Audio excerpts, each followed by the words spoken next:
कहानी की शुरुआत में हमें एक बार को दिखाया जाता है जहां लोग मजे से ड्रिंक कर रहे होते हैं। इसी बार में सर्जियो नाम का एक आदमी आता है। जिस टाइम सर्जियो बार का दरवाजा खोलकर अंदर आता है, ठीक उसी टाइम पर एक आदमी बार से बाहर निकलता है। जैसे ही वो आदमी बाहर जाता है, उसे कोई सर में गोली मार देता है और उसकी मौत हो जाती है। ये देखकर लोगों में भगदड़ मच जाती है। आसपास के सभी लोग वहाँ से भाग जाते हैं। किसी को कुछ नहीं पता कि गोली किसने और कहाँ से चलाई। कुछ ही देर में सड़कों पर सन्नाटा छा जाता है। बार के अंदर मौजूद सभी लोग दरवाजे के पास खड़े होकर डेड बॉडी को देखते हैं, लेकिन डर के मारे कोई भी उस मरे हुए आदमी के पास नहीं जाता। उन्हें समझ नहीं आता कि अब उन्हें क्या करना चाहिए। उसी वक्त एक आदमी पुलिस को कॉल करने की कोशिश करता है, लेकिन उसके फोन में नेटवर्क नहीं आता। और जब बाकी लोग भी अपने मोबाइल में नेटवर्क चेक करते हैं तो उनके मोबाइल में भी नेटवर्क नहीं आ रहा होता, जैसे किसी ने जैमर लगा दिया हो। ये देखकर वे लोग और भी ज्यादा डर जाते हैं। तभी इस बार का क्लीनर डिसाइड करता है कि वो उस मरे हुए आदमी के पास जाएगा, लेकिन जैसे ही वो डेड बॉडी के पास आता है तभी उसे भी कोई शूट कर देता है। यह देखकर बार के अंदर मौजूद सभी लोगों की सांसें गले में अटक जाती हैं और डर के मारे जमीन पर लेट जाते हैं ताकि स्नाइपर उन्हें शूट न कर सके। सभी को एक बात समझ आ जाती है कि बार से बाहर जाने का मतलब अपनी मौत को बुलाना है। वे लोग टीवी ऑन करते हैं ताकि उन्हें पता चल सके कि आखिर यहाँ क्या चल रहा है, लेकिन इस हादसे के बारे में टीवी पर कोई खबर नहीं चल रही होती। वो लोग परेशान हो जाते हैं कि मैड्रिड जैसे बड़े शहर के बीचों बीच दो लोगों को सड़क पर गोली मार दी गई, लेकिन इसके बारे में टीवी पर कुछ भी नहीं दिखाया जा रहा। जैसे ही उनकी नजर बाहर जाती है तो वहाँ से दोनों लाशें गायब हो चुकी होती हैं और साथ ही उनका खून भी वहाँ से साफ कर दिया गया होता है। सभी को कुछ समझ नहीं आता कि यहाँ क्या हो रहा है। तभी सीटूर कहता है कि मुझे लगता है कि किसी ने हम सबको किडनैप कर लिया है और वो चाहता है कि हम में से कोई भी यहाँ से बाहर न निकले। तब सर्जियो कहता है कि हो सकता है हम में से कोई एक आतंकवादी हो जिसके पास कोई बॉम्ब हो और सरकार उसे पकड़कर मारना चाहती हो ताकि वो यहाँ से बाहर जाकर पब्लिक प्लेस में ब्लास्ट न कर सके। ये सुनकर एक आदमी जिसका नाम नाचो है, वो चुपके से अपने पैर से एक ब्लैक कलर के बैग को छुपा देता है। ऐसा करते हुए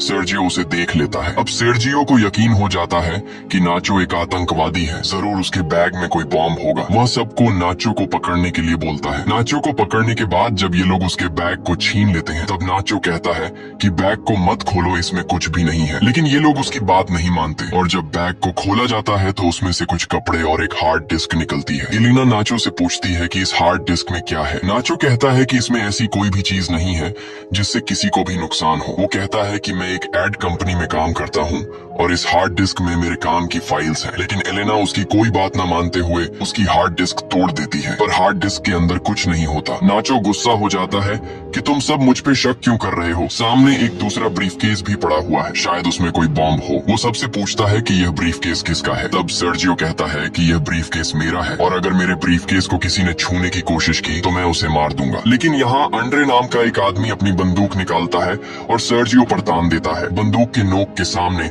सर्जियो अब कुछ भी नहीं कर सकता था, इसलिए बार की मालकिन अम्पारो ब्रीफकेस को उठा लेती है, लेकिन अम्पारो ब्रीफकेस खोलने से डर रही थी। तभी एक भिखारी जिसका नाम इजराइल है, वह ब्रीफकेस को खोल देता है और ब्रीफकेस के अंदर से सारा लेडीज का सामान बाहर निकलता है। सर्जियो कहता है कि मुझे यह सब बेचना पड़ता है और लोगों को मेरे इस काम के बारे में बताने में मुझे शर्म आती है। इससे पहले कि कोई कुछ समझ पाता, उसी वक्त उन्हें बाथरूम से एक अजीब सी आवाज आती है। जब ये लोग वॉशरूम का दरवाजा खोलने की कोशिश करते हैं तो दरवाजा अंदर से लॉक होता है। ये लोग किसी तरह दरवाजा खोलकर बाथरूम में जाते हैं और देखते हैं कि वहाँ पर एक मोटा आदमी पड़ा हुआ है जो कि बेहोश है। दरअसल कहानी की शुरुआत में ये आदमी खांसते खांसते इस वॉशरूम में आया था और तब से वो यहीं पर बेहोश पड़ा है। इस आदमी के पास एक इंजेक्शन भी पड़ा होता है। ये लोग इससे एक नशेड़ी समझकर वहीं पर छोड़ देते हैं। तभी इन लोगों को बाहर से गाड़ियों की आवाज आती है। जैसे ही ये लोग बाहर के गेट के पास जाते हैं तो ये देखते हैं कि बाहर बहुत सारे आर्मी ऑफिसर्स आए हैं जिनके चेहरों पर मास्क लगा हुआ है। आर्मी सोल्जर्स को देखकर ये लोग बहुत खुश हो जाते हैं और मदद के लिए पुकारने लगते हैं। ये सोल्जर्स वहाँ पर बहुत सारे टायर्स का ढेर बनाते हैं और उन टायर्स को जलाकर वहाँ से चले जाते हैं। हालांकि सभी को लग रहा था कि ये हमारी मदद करने आए हैं, लेकिन वो इनकी मदद नहीं करते और वहाँ से चले जाते हैं। कुछ देर बाद टीवी पर न्यूज दिखाई जाती है कि सिटी टंकी के एक बहुत बड़े हिस्से में आग लग गई है, इसीलिए उस जगह को सील कर दिया गया है और उस जगह पर अब कोई भी नहीं जा सकता। बार में फंसे लोगों को कुछ समझ नहीं आता कि सरकार झूठ क्यों बोल रही है। ये आग सरकार ने खुद लगाई है, उन्होंने हमें देख भी लिया फिर भी हमें नहीं ले जा रहे। तभी वो आदमी जो बाथरूम के अंदर बेहोश था वो अचानक सबके सामने आ जाता है। उसकी पूरी बॉडी बुरी तरह से फूल गई होती है, साथ ही उसकी आंखें भी सफेद लाइट की तरह चमक रही होती हैं। वो आदमी कहता है कि मेरे पास मत आना और मुझे छूने की कोशिश बिल्कुल भी मत करना। ये कहकर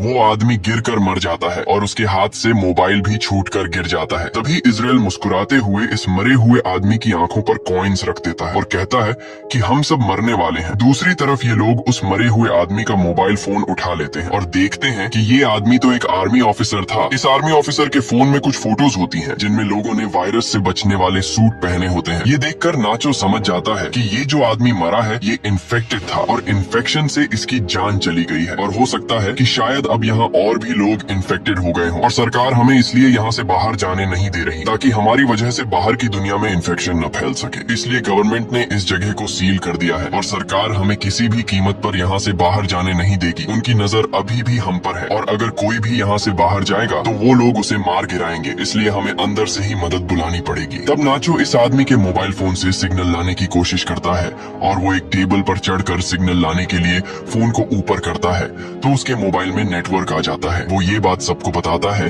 कि मोबाइल में नेटवर्क आ चुका है। नाचो अपने एक दोस्त को कॉल करता है। नाचो का दोस्त नाचो से कहता है कि तुम जल्दी से किसी भी मीडिया वाले को कॉल करके उसे सब कुछ बता दो। लेकिन तभी सेटर भी फोन पर बात करने के लिए टेबल पर चढ़ जाता है और नाचो से मोबाइल छीनकर मदद के लिए चिल्लाने लगता है। लेकिन तभी टेबल पर ज्यादा लोड आने की वजह से टेबल टूट जाता है और उनका कनेक्शन कट जाता है। तब एंड्री दोबारा सिग्नल लाने के लिए नाचो से फोन मांगता है, लेकिन बार की मालकिन अम्पारो उसे रोक देती है और कहती है कि इस फोन को मत छूना क्योंकि ये फोन उस इन्फेक्टेड आदमी का है जो इन्फेक्शन की वजह से मर गया है। ये फोन भी इन्फेक्टेड है और अगर तुमने इस मोबाइल को छू लिया तो तुम भी इन्फेक्टेड हो जाओगे। सर्जियो और एंड्री को बार की मालकिन की ये बात बिल्कुल सही लगती है। अब इसका मतलब नाचो और जिस किसी ने भी इस मोबाइल को या इस आदमी को छू लिया है वो सब के सब इन्फेक्टेड है और ऐसा करने वाले इनमें से 5 लोग हैं। अब ये तीनों एक साइड पर खड़े हो जाते हैं और मोबाइल और उस डेड बॉडी को छूने वाले 5 लोग दूसरी साइड पर खड़े हो जाते हैं। तब एलेना कहती है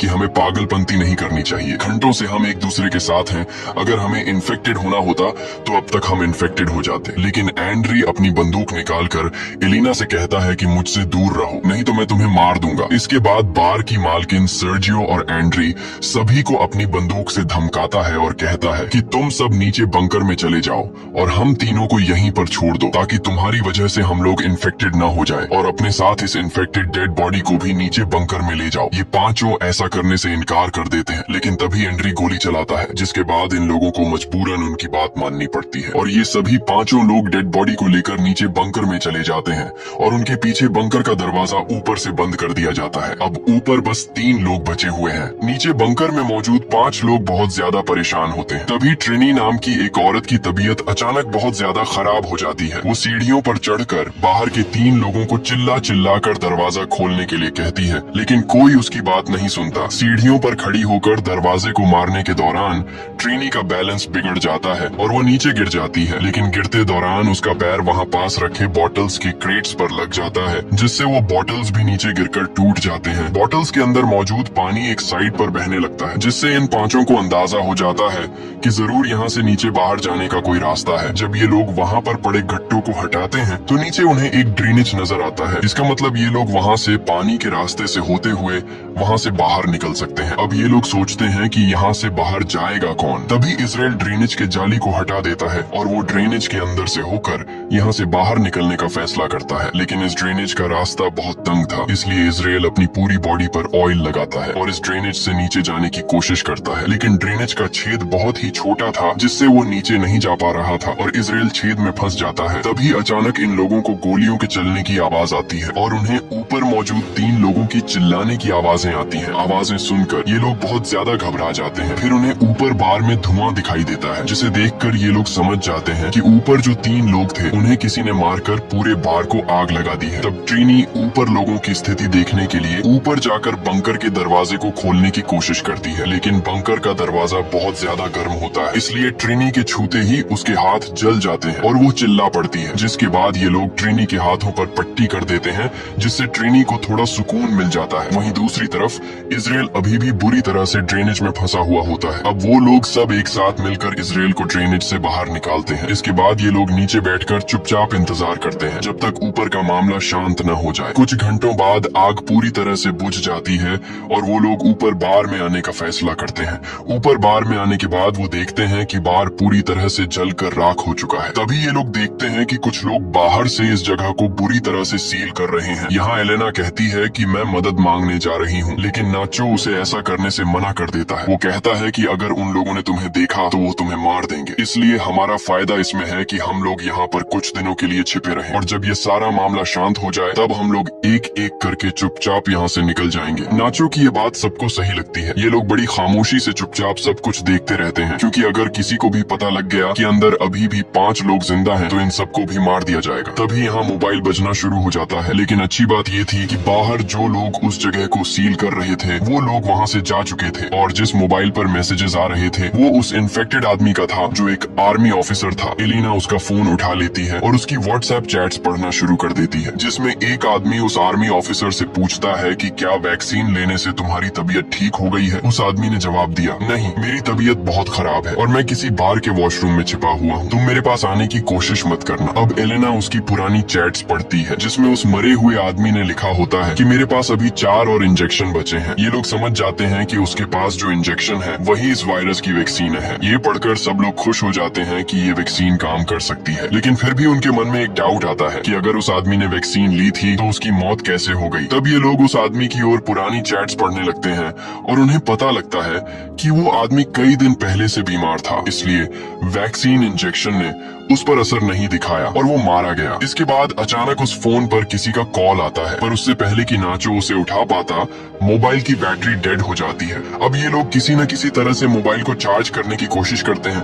नाचो को वहाँ गन मिल जाती है जिसे वो चुपचाप उठा लेता है। वहीं एलेना कहती है कि उस आदमी ने चैट्स में ये लिखा था कि मेरे पास 4 और बची है, तो क्यों ना हम उन 4 वैक्सीन को ढूंढे। जिसके बाद ये लोग वापस नीचे बंकर में आते हैं और उस डेड बॉडी की चेकिंग करने लग जाते हैं, लेकिन उन्हें वहाँ पर कोई वैक्सीन नहीं मिलती। तभी उन्हें याद आता है कि ये आदमी सबसे पहले वॉशरूम गया था। जब ये लोग वॉशरूम पहुँचते हैं तो वहाँ पहले से इजराइल वैक्सीन को हाथ में लेकर बैठा था। नाचो और बाकी सब इजराइल को बहकाने की कोशिश करते हैं और कहते हैं कि वैक्सीन हमें दे दो, पर इजराइल कहता है कि तुम लोग 5 हो और वैक्सीन 4। अगर मैंने तुम लोगों को वैक्सीन दे दी तो तुम लोग मुझे मेरे हिस्से का एक वैक्सीन नहीं दोगे, क्योंकि मैं एक भिखारी हूँ और तुम लोगों को मेरी जिंदगी की कोई अहमियत नहीं है। इसलिए इजराइल सबसे पहले एक इंजेक्शन निकाल कर अपने आप को इंजेक्ट करने लगता है। तभी नाचो उस पर अपनी बंदूक तान देता है, लेकिन इजराइल फिर भी वैक्सीन अपने शरीर में इंजेक्ट कर लेता है। जिसके बाद नाचो और इजराइल के बीच हाथापाई शुरू हो जाती है। इजराइल नाचो पर हावी हो जाता है और उसकी गन को छीन लेता है। इसी हाथापाई के दौरान वैक्सीन इजराइल के हाथ से छूटकर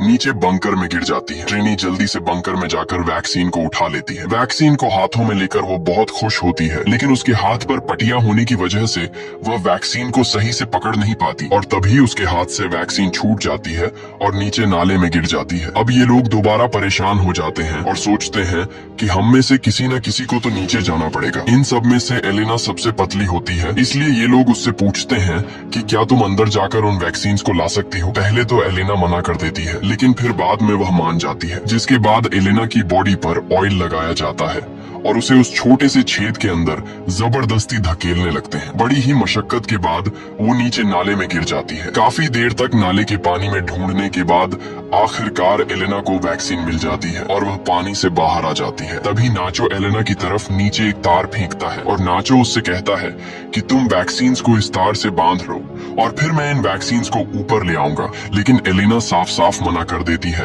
क्योंकि वो जानती है ऊपर 3 लोग हैं और वैक्सीन भी सिर्फ 3 ही बची है। वह कहती है कि अगर मैंने तुम लोगों को वैक्सीन दे दी तो तुम लोग वैक्सीन का इस्तेमाल कर लोगे और मुझे बिना वैक्सीन के यहीं पर छोड़ दोगे। एलेना सबसे कहती है कि अगर तुम्हें वैक्सीन चाहिए तो तुम लोगों को नीचे आना पड़ेगा। मैं अभी इस वैक्सीन का इस्तेमाल नहीं करूंगी और अपने पास संभाल कर रखूंगी।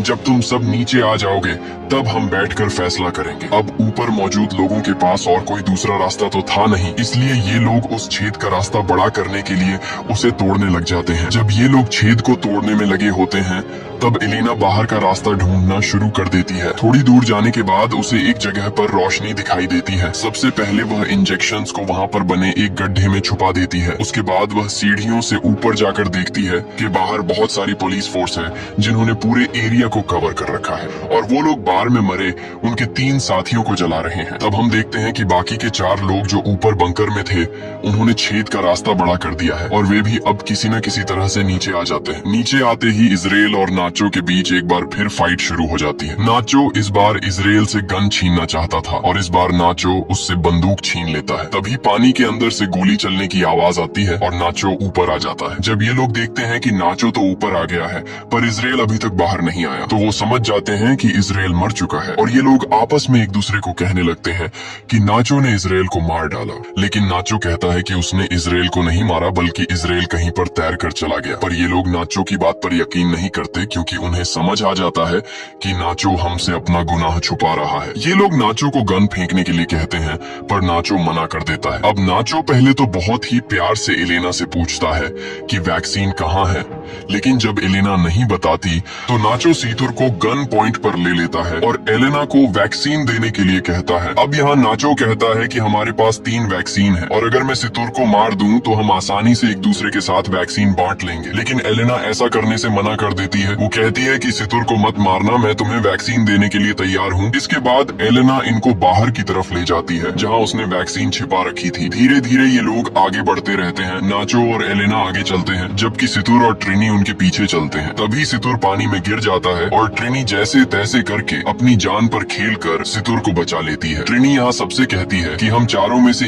एक न एक को तो वैसे भी मरना है। मैं तुम लोगों में से उम्र में सबसे बड़ी हूँ और मैं अपनी जिंदगी जी चुकी हूँ, इसलिए वो नाचो से कहती है कि तुम मुझे गोली मार दो ताकि तुम सब आसानी से एक दूसरे के साथ वैक्सीन बांट सको और तुम्हारी जान बच जाए। काफी देर तक सोचने के बाद नाचो ट्रिनी पर बंदूक तान देता है लेकिन वो गोली नहीं चला पाता, जिसके बाद ट्रिनी नाचो से गन लेकर यहाँ से थोड़ी दूर जाकर अपने आप को गोली मार लेती है। अब सिर्फ 3 लोग बचे थे और उनके पास इंजेक्शन भी 3 ही थे, इसलिए सब एक एक इंजेक्शन ले लेते हैं। इसी बीच उन लोगों को उस जगह से आवाजें आने लगती हैं जहां पर ट्रिनी ने खुद को मार डाला था। ये लोग जब उस जगह पर जाते हैं तो देखते हैं कि ट्रिनी की आंखों पर किसी ने कॉइन्स रखे हैं और ये देखकर ये लोग समझ जाते हैं कि ये काम किसी और का नहीं बल्कि इजराइल का है, क्योंकि इजराइल ऐसा करता है। और तभी पीछे से इजराइल सीतुर पर हमला करके उसे जान से मार देता है। इजराइल बहुत ज्यादा गुस्से में था और वह नाचो और एलेना की जान के पीछे पड़ जाता है। तभी नाचो और एलेना को सामने सीढ़ियां दिखाई देती हैं। ये दोनों तेजी से सीढ़ियों की तरफ भागते हैं और इजराइल से खुद को बचाने के लिए